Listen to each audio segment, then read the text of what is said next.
ആകാശവാണി.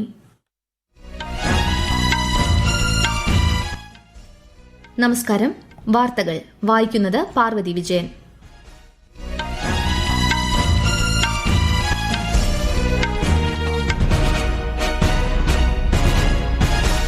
പ്രധാന വാർത്തകൾ.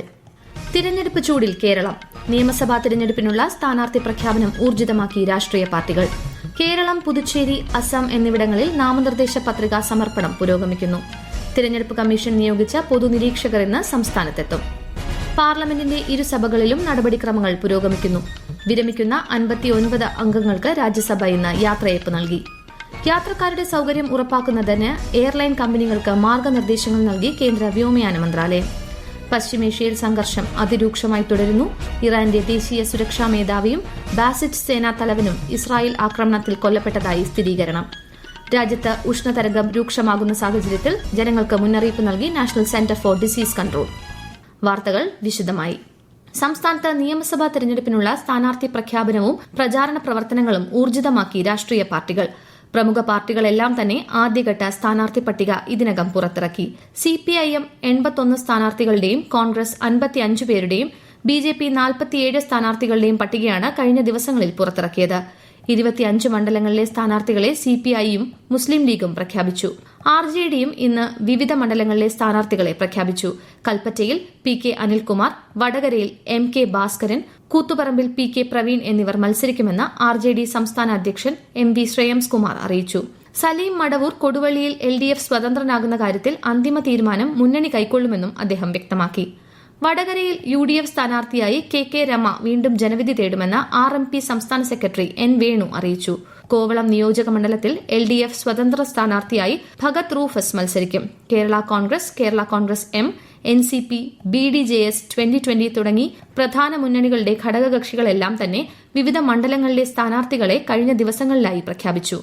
ഏപ്രിൽ 9 വോട്ടെടുപ്പ് നടക്കുന്ന കേരളം, പുതുച്ചേരി, അസം എന്നിവിടങ്ങളിൽ നാമനിർദ്ദേശ പത്രികാ സമർപ്പണം പുരോഗമിക്കുകയാണ്. ഈ മാസം 23 വരെയാണ് പത്രിക സമർപ്പിക്കാനുള്ള സമയപരിധി. 24-നാണ് പത്രികകളുടെ സൂക്ഷ്മ പരിശോധന. 26 വരെയാണ് പത്രിക പിൻവലിക്കാൻ സമയം. വോട്ടെണ്ണൽ മെയ് 4 നടക്കും. കേരളത്തിൽ സ്ഥാനാർത്ഥി പ്രഖ്യാപനം പൂർത്തിയായ മണ്ഡലങ്ങളിൽ രാഷ്ട്രീയ പാർട്ടികൾ പ്രചാരണം സജീവമാക്കി. കേരളം, പുതുച്ചേരി, അസം, തമിഴ്നാട്, പശ്ചിമബംഗാൾ നിയമസഭാ തിരഞ്ഞെടുപ്പിനും 6 സംസ്ഥാനങ്ങളിലെ ഉപതെരഞ്ഞെടുപ്പുകൾക്കുമായി 1111 നിരീക്ഷകരെ വിന്യസിച്ച് കേന്ദ്ര തിരഞ്ഞെടുപ്പ് കമ്മീഷൻ. 557 പൊതുനിരീക്ഷകരെയും 188 പോലീസ് ഒബ്സർവർമാരെയും 366 ചിലവ് നിരീക്ഷകരെയുമാണ് നിയോഗിച്ചിട്ടുള്ളത്. കേരളത്തിൽ 51 പൊതുനിരീക്ഷകരെയും 17 പോലീസ് ഒബ്സർവർമാരെയും 40 ചിലവ് നിരീക്ഷകരെയുമാണ് വിന്യസിച്ചത്. ചിലവ് നിരീക്ഷകർ സംസ്ഥാനത്ത് ഇന്നലെ എത്തി. പൊതുനിരീക്ഷകർ ഇന്നെത്തും. തിരഞ്ഞെടുപ്പ് പ്രചാരണവുമായി ബന്ധപ്പെട്ട് റോഡ് ഷോകൾ നടത്തുന്നവർ കർശനമായും മുൻകൂർ അനുമതി തേടിയിരിക്കണമെന്ന് നിർദ്ദേശം നൽകി തിരഞ്ഞെടുപ്പ് കമ്മീഷൻ. സുരക്ഷാ വാഹനങ്ങൾ ഒഴികെ തിരഞ്ഞെടുപ്പിനോടനുബന്ധിച്ചുള്ള റോഡ് ഷോകളിൽ കാറുകളും വാഹനങ്ങളും കോൺവോയായി നീങ്ങുമ്പോൾ പരമാവധി 10 വാഹനങ്ങളിലധികമാകാൻ പാടില്ല. 10-ലേറെ വാഹനങ്ങൾ ഉള്ള വലിയ കോൺവോയ് ആണെങ്കിൽ കുറഞ്ഞത് 100 മീറ്ററെങ്കിലും ഇടവിട്ടായിരിക്കണം. കേന്ദ്ര സംസ്ഥാന മന്ത്രിമാർ ഉൾപ്പെടെ യാത്ര ചെയ്യുന്ന വാഹനങ്ങൾക്കും ഇത് ബാധകമായിരിക്കും. പ്രചാരണ ആവശ്യത്തിന് അനുമതിയുള്ളവ ഒഴികെയുള്ള ബൈക്കുകൾ ഉപയോഗിക്കുന്നത് നിയന്ത്രിക്കപ്പെടും. റോഡ് ഷോകളിൽ മൃഗങ്ങളെ പ്രദർശിപ്പിക്കുന്നതിനും കർശന നിയന്ത്രണമുണ്ടാകും. കുട്ടികൾ റോഡ് ഷോകളിൽ പങ്കെടുക്കാൻ പാടില്ലെന്നും അധികൃതർ നിർദ്ദേശിച്ചു. രാജ്യസഭയിൽ നിന്ന് വിരമിക്കുന്ന 59 അംഗങ്ങൾക്ക് സഭ ഇന്ന് യാത്രയയപ്പ് നൽകി. രാജ്യസഭയുടെ സുഗമമായ നടത്തിപ്പിന് അംഗങ്ങൾ നൽകിയ സംഭാവനകൾ വളരെ വലുതാണെന്ന് സഭാധ്യക്ഷനായ ഉപരാഷ്ട്രപതി സി.പി. രാധാകൃഷ്ണൻ പറഞ്ഞു. Today we bid farewell to be retiring in the months of April to July this year on completion of their term of office. A total of 59 members from 20 states will be retiring during this period, including 9 women members. This arrangement ensures continuity in the functioning of the Council of States while also creating space for new members to join the House and enrich its deliberations with their experience and insights. Parliamentary ജനാധിപത്യത്തിന് അംഗങ്ങൾ നൽകിയ സംഭാവനകൾ എന്നും ഓർമ്മിക്കപ്പെടുമെന്ന് വിടവാങ്ങൽ ചടങ്ങിൽ സംസാരിച്ച പ്രധാനമന്ത്രി നരേന്ദ്രമോദി പറഞ്ഞു. രാജ്യസഭാ ഡെപ്യൂട്ടി ചെയർമാൻ ഹരിവൻഷും 9 വനിതാ അംഗങ്ങളും ഇന്ന് വിരമിക്കുന്നവരിൽ ഉൾപ്പെടുന്നു. പാർലമെന്റിന്റെ ഇരുസഭകളിലും നടപടിക്രമങ്ങൾ പുരോഗമിക്കുന്നു. കൃഷി കർഷക ക്ഷേമ മന്ത്രാലയത്തിന് കീഴിലുള്ള ധനാഭ്യർത്ഥനകളിന്മേലുള്ള ചർച്ചയും വോട്ടെടുപ്പും ലോക്സഭയിൽ ഇന്ന് നടക്കും. ആഭ്യന്തര വിദേശകാര്യ മന്ത്രാലയങ്ങൾക്ക് കീഴിലുള്ള ധനാഭ്യർത്ഥനകളും ഇന്ന് പരിഗണിക്കും. യാത്രക്കാരുടെ സൌകര്യം, സേവനങ്ങളുടെ ഏകീകരണം, സുതാര്യത എന്നിവ ഉറപ്പാക്കുന്നതിന് കേന്ദ്ര വ്യോമയാന മന്ത്രാലയം എയർലൈൻ കമ്പനികൾക്ക് മാർഗനിർദ്ദേശങ്ങൾ പുറപ്പെടുവിച്ചു. വിശദാംശങ്ങളിലേക്ക്. വിമാനങ്ങളിൽ കുറഞ്ഞത് 60% സീറ്റുകളെങ്കിലും അധിക ചാർജ് ഈടാക്കാതെ യാത്രക്കാർക്ക് അനുവദിക്കണമെന്ന് മാർഗനിർദ്ദേശത്തിൽ പറയുന്നു. ഒരേ PNR-ൽ യാത്ര ചെയ്യുന്ന യാത്രക്കാരെ അടുത്തടുത്ത സീറ്റുകളിൽ ഒരുമിച്ച് ഇരുത്താനുള്ള സൌകര്യങ്ങൾ ഒരുക്കണം. കായിക ഉപകരണങ്ങളും സംഗീതോപകരണങ്ങളും കൊണ്ടുപോകുന്നതിന് സുഗമമായ മാർഗ്ഗങ്ങൾ സ്വീകരിക്കണമെന്നും മന്ത്രാലയം നിർദ്ദേശിച്ചു. വളർത്തുമൃഗങ്ങളെ വിമാനമാർഗ്ഗം എത്തിക്കുന്നതിന് വ്യക്തവും സുതാര്യവുമായ നയങ്ങൾ എയർലൈൻ കമ്പനികൾ ഏർപ്പെടുത്തണമെന്നും നിർദ്ദേശത്തിൽ വ്യക്തമാക്കുന്നുണ്ട്. കൂടാതെ വിമാനങ്ങൾ വൈകുന്നതോ റദ്ദാക്കുന്നതോ ആയ സാഹചര്യങ്ങളിൽ യാത്രക്കാരുടെ അവകാശങ്ങൾ കർശനമായി ഉറപ്പാക്കണമെന്നും നിർദ്ദേശത്തിൽ പറയുന്നു. എയർലൈൻ വെബ്സൈറ്റുകൾ, മൊബൈൽ ആപ്ലിക്കേഷനുകൾ, ബുക്കിംഗ് പ്ലാറ്റ്ഫോമുകൾ, വിമാനത്താവള കൌണ്ടറുകൾ എന്നിവയിലുടനീളം യാത്രക്കാരുടെ അവകാശങ്ങൾ വ്യക്തമായി പ്രദർശിപ്പിക്കണമെന്നും മന്ത്രാലയം വിമാന കമ്പനികൾക്ക് നിർദ്ദേശം നൽകി. പ്രാദേശിക ഭാഷകളിലും വിവരങ്ങൾ യാത്രക്കാർക്ക് ലഭ്യമാക്കണമെന്ന് നിർദ്ദേശത്തിൽ പറയുന്നു. ഈ വാർത്തകൾ ആകാശവാണിയിൽ നിന്ന്. ആകാശവാണി വാർത്തകളും വാർത്താധിഷ്ഠിത പരിപാടികളും all India radio news Thiruvananthapuram YouTube ചാനലിലും all India radio news Thiruvananthapuram Facebook പേജിലും AR News_ തിരുവനന്തപുരം ഇൻസ്റ്റഗ്രാം അക്കൌണ്ടിലും AR News_TVM X ഹാൻഡിലും ലഭ്യമാണ്. പ്രധാനമന്ത്രി Narendra Modi UAE president Sheikh Mohammed bin Zayed Al നഹ്യാനുമായി ഇന്നലെ ടെലിഫോൺ സംഭാഷണം നടത്തി. പശ്ചിമേഷ്യയിലെ നിലവിലെ സ്ഥിതിഗതികളും ഹോർമോസ് കടലിടുക്കിലെ സുരക്ഷയും സംബന്ധിച്ച് ഇരു നേതാക്കളും ചർച്ച നടത്തി. പശ്ചിമേഷ്യയിൽ സംഘർഷം അതിരൂക്ഷമായി തുടരുകയാണ്.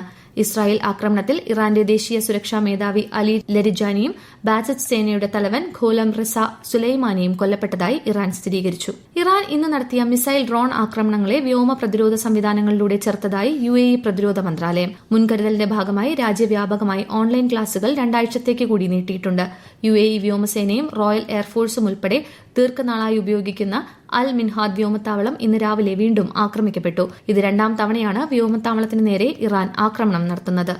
രാജ്യത്ത് ഉഷ്ണതരംഗം രൂക്ഷമാകുന്ന സാഹചര്യത്തിൽ ജനങ്ങൾക്ക് മുന്നറിയിപ്പ് നൽകി national centre for disease control. സൂര്യാതപത്തിൽ നിന്ന് രക്ഷ നേടാൻ ധാരാളം വെള്ളം കുടിക്കണമെന്നും വെയിലത്തുള്ള കഠിനമായ ജോലികൾ ഒഴിവാക്കാനും NCDC നിർദ്ദേശിച്ചു.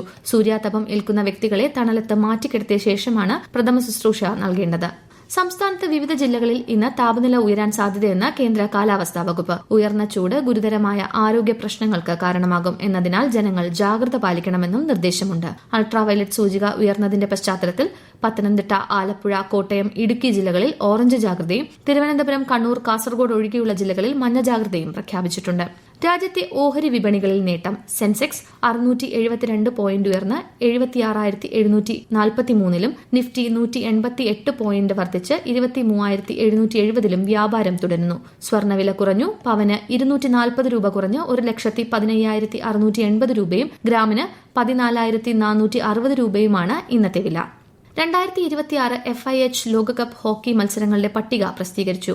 പൂൾ ഡിയിലാണ് ഇന്ത്യയും പാകിസ്ഥാനും. നെതർലൻഡ്സിലെ ആംസ്റ്റർഡാമിലാണ് ഇരു ടീമുകളുടെയും മത്സരം. 2010 ന്യൂഡൽഹിയിലെ ലോകകപ്പിനു ശേഷം ഇതാദ്യമായാണ് ഇന്ത്യയും പാകിസ്ഥാനും മത്സരത്തിൽ മുഖാമുഖം വരുന്നത്. വരാനിരിക്കുന്ന നിയമസഭാ തിരഞ്ഞെടുപ്പിന് മുന്നോടിയായി ഉദ്യോഗസ്ഥർക്ക് നൽകിവരുന്ന പരിശീലനം സംബന്ധിച്ച് വ്യാപകമായി പ്രചരിക്കുന്ന വ്യാജ ശബ്ദ സന്ദേശത്തെക്കുറിച്ച് സൈബർ പോലീസിന് പരാതി നൽകി മുഖ്യ തിരഞ്ഞെടുപ്പ് ഓഫീസർ രത്തൻ യു ഖേൽക്കർ. ഇത്തവണത്തെ തിരഞ്ഞെടുപ്പിന്റെ ഭാഗമായി ഉദ്യോഗസ്ഥർക്ക് നേരിട്ടുള്ള പരിശീലന പരിപാടികളില്ലെന്നും ഇത് സർക്കാരിന്റെ ചെലവ് ചുരുക്കലിന്റെ ഭാഗമാണെന്നും ശബ്ദ സന്ദേശത്തിൽ പറയുന്നു. തിരഞ്ഞെടുപ്പ് ചുമതലയുള്ള ഉദ്യോഗസ്ഥർക്ക് പരിശീലന പ്രവർത്തനങ്ങൾ നടന്നുകൊണ്ടിരിക്കുകയാണെന്നും മുഖ്യ തിരഞ്ഞെടുപ്പ് ഓഫീസർ വ്യക്തമാക്കി. പ്രധാന വാർത്തകൾ വീണ്ടും. തിരഞ്ഞെടുപ്പ് ചൂടിൽ കേരളം. നിയമസഭാ തിരഞ്ഞെടുപ്പിനുള്ള സ്ഥാനാർത്ഥി പ്രഖ്യാപനം ഊർജിതമാക്കി രാഷ്ട്രീയ പാർട്ടികൾ. കേരളം, പുതുച്ചേരി, അസം എന്നിവിടങ്ങളിൽ നാമനിർദ്ദേശ പത്രികാ സമർപ്പണം പുരോഗമിക്കുന്നു. തിരഞ്ഞെടുപ്പ് കമ്മീഷൻ നിയോഗിച്ച പൊതുനിരീക്ഷകർ ഇന്ന് സംസ്ഥാനത്തെത്തും. പാർലമെന്റിന്റെ ഇരുസഭകളിലും നടപടിക്രമങ്ങൾ പുരോഗമിക്കുന്നു. വിരമിക്കുന്ന 59 അംഗങ്ങൾക്ക് രാജ്യസഭ ഇന്ന് യാത്രയയപ്പ് നൽകി. യാത്രക്കാരുടെ സൌകര്യം ഉറപ്പാക്കുന്നതിന് എയർലൈൻ കമ്പനികൾക്ക് മാർഗനിർദ്ദേശങ്ങൾ നൽകി കേന്ദ്ര വ്യോമയാന മന്ത്രാലയം. പശ്ചിമേഷ്യയിൽ സംഘർഷം അതിരൂക്ഷമായി തുടരുന്നു. ഇറാന്റെ ദേശീയ സുരക്ഷാ മേധാവിയും ബാസിസ്റ്റ് സേനാ തലവനും ഇസ്രായേൽ ആക്രമണത്തിൽ കൊല്ലപ്പെട്ടതായി സ്ഥിരീകരണം. രാജ്യത്ത് ഉഷ്ണതരംഗം രൂക്ഷമാകുന്ന സാഹചര്യത്തിൽ ജനങ്ങൾക്ക് മുന്നറിയിപ്പ് നൽകി national centre for disease control. വാർത്തകൾ കഴിഞ്ഞു. അടുത്ത വാർത്താ പ്രക്ഷേപണം 3 മണിക്ക്.